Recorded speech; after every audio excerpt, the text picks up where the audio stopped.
Assalamualaikum dan salam sejahtera. Saya Nur Aina Munirah binti Zulkafli 269868. Hari ini saya akan membentangkan tentang teori pemusatan klien. Untuk bahagian pengenalan, penggunaan teori yang betul dalam sesi kaunseling sangat signifikan dalam membantu kaunselor untuk meneroka dan memahami isu yang dihadapi oleh klien. Teori pemusatan klien ini berkonsepkan psikologi humanistik dan teori ini dikatakan mempunyai pandangan yang tersendiri serta agak berbeza dengan teori yang lain. Teori ini tidak menekankan masa lalu klien sebagai jalan penyelesaian untuk menyelesaikan masalah klien, tetapi akan menyelesaikan masalah klien dengan memandang isu yang dihadapi oleh klien pada masa kini. Teori pemusatan klien ini juga telah dibangunkan kerana pengasas teori ini tidak bersetuju dengan pandangan yang terdapat pada teori psikoanalisis.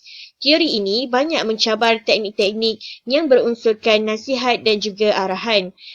Teori ini beranggapan bahawa setiap manusia mempunyai sikap yang positif dan juga baik. Penulisan teori ini pastinya mempunyai objektifnya yang tersendiri. Objektif yang pertama ialah diharapkan menerusi penulisan teori pemusatan klien dapat memberi pemahaman kepada halayak tentang andaian dan prinsip-prinsip yang terdapat dalam teori ini.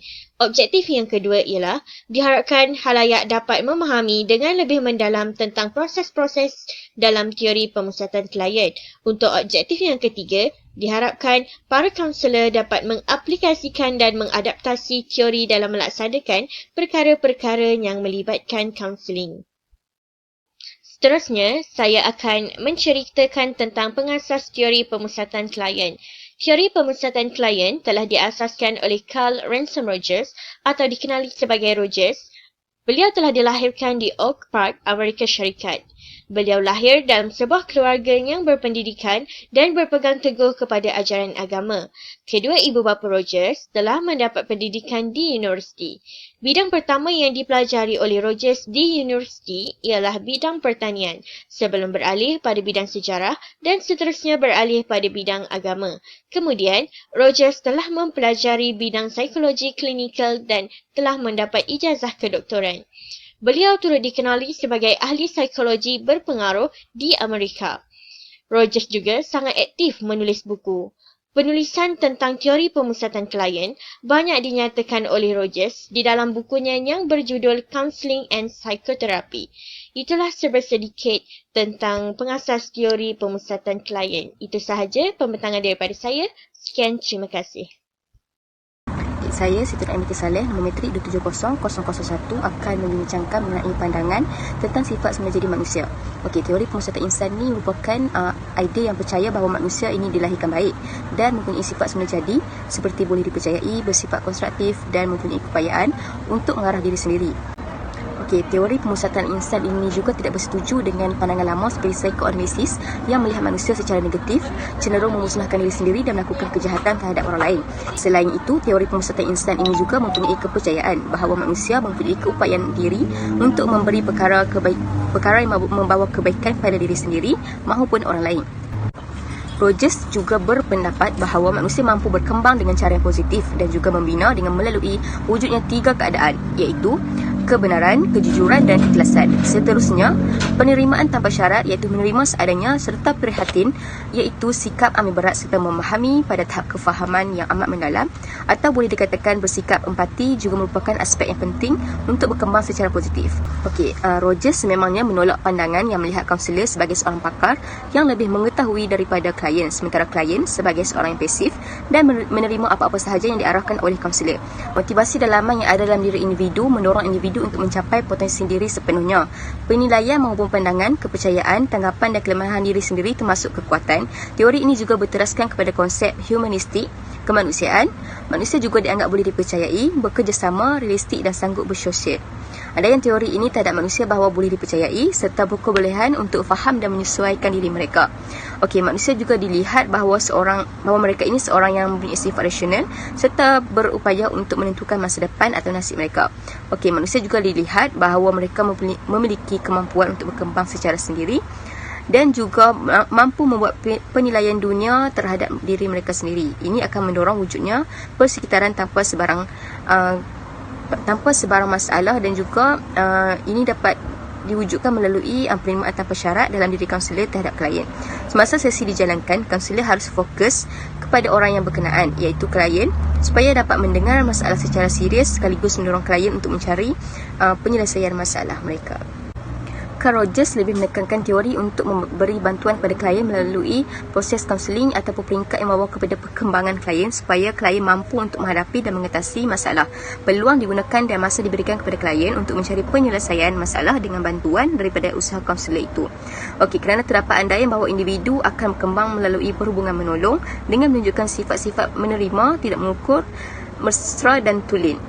Okey, antara konsep kendiri individu negatif ialah kurang keyakinan diri dan juga perasaan curiga. Manakala konsep kendiri individu yang positif pula ialah seimbang, tenang dan berkeyakinan. Okey, dapat disimpulkan di sini bahawa teori ini melihat manusia pada asalnya adalah individu yang baik berkeupayaan, memiliki kecekapan, berkeupayaan sosial, sentiasa bertindak ke hadapan dan berupaya untuk melalui perkembangan. Ini dapat membantu serta mendorong klien untuk mencari kekuatan dalam diri mereka. Sekian, terima kasih. Assalamualaikum dan salam sejahtera. Nama saya Nur Ais Amelia binti Abdul Rashid. Nama metrik 273671. Daripada hari ini, saya akan membentangkan yang lebih lanjut mengenai matlamat dan juga peranan kaunselor yang menggunakan teori pemusatan klien dalam sesi kaunseling yang dijalankan oleh mereka. Jadi, matlamat utama terapi pemusatan klien ini bukan semata-mata untuk menyelesaikan masalah sahaja, malah ia untuk mencapai kebebasan bagi seseorang individu itu. Dalam sesi kaunseling ini, individu bebas untuk bersuara dalam apa jua keadaan. Kaunselor akan sentiasa mendengar seberapa banyak yang diceritakan dan tidak menghalang klien untuk bersuara, tambahan pula ketika klien dalam keadaan yang bersemangat untuk menceritakan situasinya. Matlamat yang seterusnya pula adalah untuk memudahkan sesi penerokaan dalam pemikiran serta perasaan yang dialami oleh klien ketika menjalankan sesi. Dalam erti kata lain, segala peluang kebebasan suasana yang kondusif dalam sesi kaunseling ini akan mencapai tahap penerokaan yang paling bermakna. Bukti daripada itu, Carl Rogers juga berpendapat bahawa manusia bersifat realistik dan suka bersosial. Oleh itu, klien secara tidak langsung akan dipandu oleh pemikiran dan perasaannya sendiri, lalu proses penerokaan akan berjalan dengan lancar dikerana oleh kebebasan yang diperolehi oleh klien menimbulkan rasa selesa dalam penceritaan situasinya.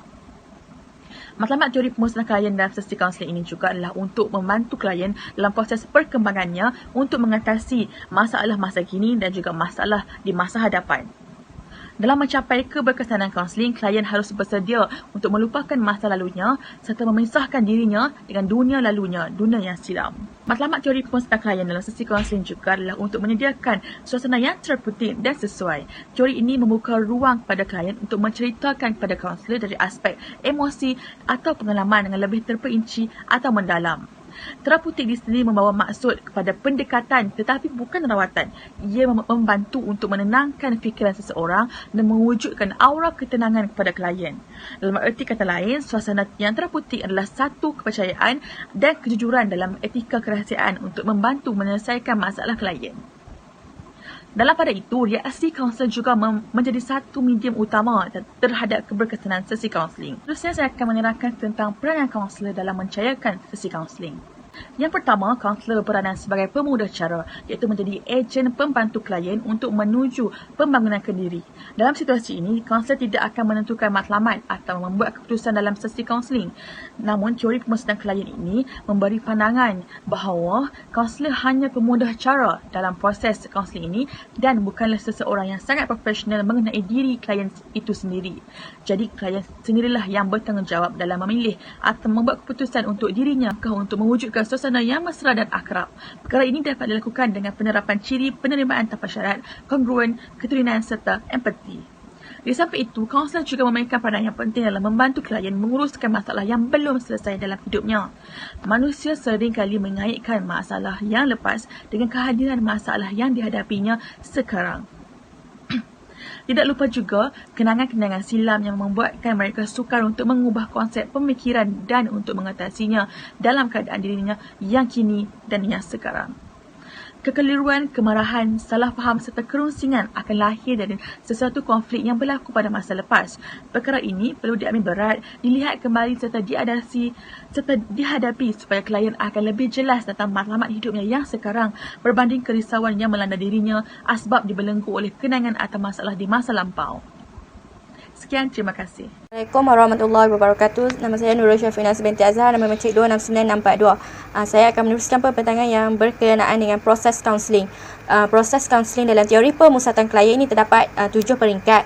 Pada peringkat yang pertama ni, klien tidak bersedia untuk berkomunikasi. Pada peringkat ini, klien biasanya tidak mahukan bantuan. Klien akan bersikap rigid dan tidak mahu berubah. Klien juga tidak mengakui apa-apa masalah ataupun menunjukkan sebarang emosi. Pada peringkat yang kedua pula, klien menjadi kurang rigid. Klien mula cenderung untuk bercakap tentang hal lain yang tidak berkaitan dengan dirinya. Namun, masih gagal untuk mengakui perasaan yang dihadapi dalam diri. Tetapi, klien mungkin akan mula bercerita tentang perasaannya secara am. Lepas tu, peringkat ketiga pula, klien mula berasa selesa dan membincangkan tentang diri dia. Klien mula bercakap tentang perasaannya tetapi mengelak untuk bercerita tentang perasaan yang dirasai sekarang. Klien banyak bercerita tentang apa yang dialami ataupun dirasai pada masa dahulu. Klien masih menyimpan rasa yang pada waktu sekarang. Peringkat yang kelima pula, klien mula melalui perubahan dan perkembangan. Klien sudah boleh meluahkan apa yang dirasainya. Ketika ini walaupun masih kabur, klien akan mula meneroka dirinya sendiri dan akan menemui sudut baru dalam dirinya. Klien akan mula menerima tanggungjawab dan belajar membuat keputusan dan pilihan. Seterusnya, peringkat yang keenam. Peringkat yang keenam ni boleh jadi pengakhiran sesi kaunseling ataupun penlanjutan sesi kaunseling. Okey, di sini klien akan melalui perubahan yang dramatik dan mula mencapai self-actualization serta mengizinkan dirinya merasai apa yang sebelum ini dielakkan. Klien tidak lagi bergantung kepada penilaian orang lain tetapi mula menilai dirinya. Klien mula menerima dirinya sendiri tanpa syarat dan mula memberi perhatian kepada diri sendiri. Kebiasaannya sesi boleh ditamatkan pada peringkat yang ke-6 ini kerana apabila kaunselor telah melihat klien boleh berdikari terhadap dirinya. Pembentangan berkenaan teknik-teknik yang ada dalam teori ini terdapat 3 teknik. Yang pertama adalah penerimaan positif tanpa syarat. Yang kedua, kefahaman dan empati. Yang ketiga, kongruen ataupun ketulinan. Penerimaan tanpa syarat ini dia merujuk kepada penerimaan klien tanpa syarat, iaitu tidak meletakkan apa-apa syarat atau menghakimi klien. Kaunselor tidak membuat penghakiman terhadap perasaan, tingkah laku dan fikiran klien kerana penerimaan ini akan membuat klien lebih selesa. Seterusnya, kefahaman dan empati.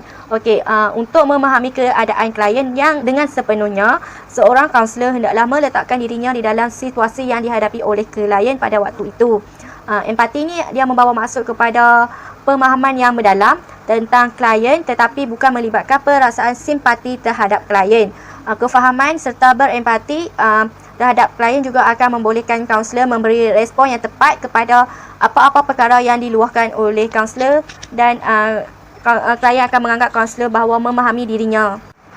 Kongruen ataupun ketulinan ini teknik yang ketiga. Kongruen membawa maksud ke bahawa kaunselor akan sepatutnya menjadi dirinya sendiri yang sebenar, iaitu mempunyai sikap ikhlas dan bersedia untuk membantu klien. Kaunselor tidak mempunyai sifat kepura-puraan. Kaunselor bebas untuk menyuarakan perasaan ataupun reaksi sewaktu dalam sesi bersama klien. Namun begitu, ini tidak bermaksud kaunselor akan meluahkan perasaan dan fikiran tanpa batasan kerana ketiadaan batasan mungkin akan mengganggu proses kaunseling. Aplikasi dalam teori silang budaya. Dalam kaunseling, kaunselor perlu menerima tanpa syarat yang membawa maksud kaunselor perlu menerima semua kliennya tanpa memandang rupa paras, agama dan budaya. Perkara ini akan membuatkan klien berasa terbuka hati untuk menceritakan semua perkara kepada kaunselornya. Dalam masa yang sama, jurang antara kaunselor dan kaunseling dapat dikurangkan. Seterusnya, rakyat Malaysia mempunyai berbilang agama dan budaya, jadi komunikasi yang berkesan sangatlah penting dalam memahami setiap pertuturan yang diucapkan oleh klien daripada segi nada percakapan, pertuturan bahasa dan sebagainya. Walau bagaimanapun, kaunselor juga perlu peka dengan komunikasi dari segi non-verbal seperti ketidakselesaan yang dialami oleh kliennya. Komunikasi yang berkesan antara klien dan kaunselor akan membuatkan sesi kaunseling berjalan dengan sangat lancar, bahkan dapat mewujudkan hubungan mesra antara kaunseling dan klien. Kaunselor perlu menitik beratkan hal ini kerana jika komunikasi antara klien dan kaunselor tidak berkesan, ia akan menimbulkan salah faham di dalam sesi. Di samping itu, penstrukturan amat penting dalam kaunseling silang budaya. Melalui penstrukturan ini, kaunselor akan membuatkan klien fokus akan matlamat dan peranan mereka dalam tentang isu kaunseling yang dijalankan dalam sesi. Sebagai contoh, kepelbagaian latar belakang dalam ahli kaunseling kumpulan kelompok mendorong mereka untuk menceritakan pelbagai perkara yang berbeza, dan apabila strukturan ini tidak dijalankan, sesi kaunseling akan keluar daripada tajuk dan matlamat utama yang ditetapkan. Akhir sekali adalah menghormati klien, tidak kira gaya, pantang larang dan amalan budaya kerana setiap klien membawa sensitiviti tersendiri. Kaunselor perlu menghormati budaya yang dibawa oleh kliennya dengan tidak membezakan dengan kaum lain. Dan hal ini kerana hubungan antara klien dan kaunselor akan lebih erat, di samping dapat meningkatkan kepercayaan terhadap kaunselor. Jika kaunselor tidak menghormati kliennya, ia akan mendorong untuk klien tersebut untuk hilang minat dalam meneruskan sesi. Selain itu, Kaz Roger juga ada menyatakan beberapa cadangan formal yang memfokuskan tentang teori pendekatan pemusatan klien. Cadangan yang pertama adalah semua manusia yang wujud di dunia ini mempunyai pengalaman yang sentiasa berubah. Ia membawa maksud bahawa setiap manusia mempunyai dunia fenomena yang tersendiri, bahawa tiada orang akan memahami pengalaman yang dialami oleh individu itu sendiri. Seterusnya adalah individu tersebut akan bertindak balas berdasarkan peristiwa yang dialami, dan ia membawa maksud bahawa manusia bertindak balas terhadap realiti berdasarkan tanggapan dirinya dan bukanlah berdasarkan tindak balas pada orang sekelilingnya. Cadangan yang ketiga adalah manusia akan bertindak untuk mencapai matlamat supaya dapat memuaskan keperluan tersendiri yang dialami dalam dunia fenomenanya. Secara ringkasnya, manusia tidak bertindak balas dengan realiti sebenar, namun bertindak berdasarkan realiti yang dilihatnya. Seterusnya, ruang rujukan dalam diri seseorang dapat difahami melalui tingkah lakunya daripada sudut pandangan yang baik. Dalam keadaan ini, kaunselor perlu mempunyai sifat empati terhadap kliennya agar dapat memahami individu tersebut dan memfokuskan tentang realiti subjektif yang ada dalam diri klien dari semasa ke semasa. Di samping itu, seseorang individu itu selalunya menunjukkan tingkah laku yang seiring dengan konsep kendiri yang dibawa olehnya. Asas kepada teori pemusatan klien adalah konsep kendiri, dan ia adalah gambaran yang mempunyai persepsi tentang dirinya, hubungan dengan orang lain dan persekitarannya. Seterusnya adalah tingkah laku yang terhasil daripada perbezaan konsep kendiri dan pengalaman akan menimbulkan ketidakselesaan antara individu tersebut secara tidak sedar. Contoh ringkas yang dapat dilihat adalah perasaan disayangi atau tidak disayangi oleh seseorang akan mencipta satu rangsangan positif atau negatif dalam diri individu tersebut. Kebimbangan atau kegelisahan akan muncul apabila terdapat ketidakselesaan gambaran kendiri dalam pengalamannya. Seseorang itu akan merasa takut, kecewa dan tak mahu melihat dirinya sebagai seorang dan tidak melihat dirinya sebagai seorang yang berharga ataupun sempurna. Akhir sekali adalah menyelaraskan konsep kendiri dan dengan kendiri sebenar yang ada dalam diri individu tersebut. Hal ini agar dapat mengurangkan kegelisahan atau kebimbangan yang dialami oleh individu tersebut. Sekian, terima kasih. Assalamualaikum dan salam sejahtera. Saya Helen Eliza binti Abdul, nombor matriks 270324. Seterusnya, saya akan menerangkan berkaitan dengan kelebihan dan kelemahan teori pemusatan klien. Dalam teori pemusatan klien, terdapat beberapa kelebihan, antaranya ialah menekankan hubungan akrab antara kaunselor dengan klien. Keadaan ini bukan sahaja dapat mewujudkan keselesaan dalam diri klien, tetapi ia juga turut mendorong klien untuk bersikap terbuka dalam meluahkan segala masalah yang dihadapi serta perasaan yang dialami. Secara tidak langsung, ini juga dapat membantu kaunselor untuk bersifat lebih ketulenan ketika berinteraksi dengan klien. Kelebihan dalam teori pemusatan klien yang seterusnya ialah menekankan beberapa aspek penting, iaitu kejujuran, penerimaan dan penghargaan. Dalam teori ini, kaunselor dan klien perlu bersikap jujur bagi mengelakkan sebarang salah faham berlaku. Seterusnya, penerimaan. Sebagai seorang kaunselor seharusnya menerima klien tanpa sebarang syarat. Kelebihan yang seterusnya ialah klien sebagai rakan kongsi penuh. Hal ini dapat mendorong klien untuk membina kepercayaan dalam diri klien agar percaya terhadap kaunselor. Bukan itu sahaja, ianya juga dapat mengelakkan klien daripada berasa rendah diri dan lebih yakin terhadap dalam sesi yang dijalankan. Bukan itu sahaja, dalam teori pemusatan klien juga terdapat beberapa kelemahan. Antaranya ialah teori ini kurang sesuai digunakan untuk kanak-kanak atau klien yang kurang peta bercakap. Hal ini kerana dalam teori pemusatan klien, ianya amat menekankan kemahiran bercakap dan kognitif terhadap klien. Kemahiran bercakap adalah amat penting untuk membolehkan kaunselor memahami luahan arti klien. Seterusnya, kurang panduan berkaitan cara mewujudkan hubungan antara kaunselor dan klien juga merupakan salah satu kelemahan yang terdapat dalam teori pemusatan klien. Hal ini kerana tidak terdapat panduan yang khusus menyukarkan lagi untuk wujud hubungan antara kaunselor dan klien. Keadaan ini akan menyebabkan kesukaran dalam fasa membina hubungan, terutama dalam proses kaunseling. Kelemahan yang seterusnya ialah tidak terdapat taktik yang khusus dalam teori pemusatan klien. Keadaan ini menyebabkan sukarnya seorang kaunselor untuk mengaplikasikan sebarang teknik kepada klien semasa sesi dijalankan. Bukan itu sahaja, ianya juga menyebabkan sukarnya perjalanan sesi kaunseling serta menyebabkan klien berasa tidak yakin dan kurang percaya terhadap kaunselor. Secara kesimpulannya, tidak dapat dinafikan bahawa pelbagai sumbangan yang diutarakan oleh Carl Rogers dalam teori pemusatan klien antaranya ialah nilai dan sikap yang positif. Sebagai contoh, ketika berinteraksi dengan individu lain adalah amat penting dalam diri kita untuk menerima orang lain tanpa sebarang syarat. Selain itu, walaupun terdapat beberapa kelemahan dalam teori ini, tetapi teori pemusatan klien amat mudah diaplikasikan terhadap klien hasil daripada berhubungan yang mesra serta keyakinan yang tinggi dalam diri klien terhadap kaunselor. Sekian, terima kasih.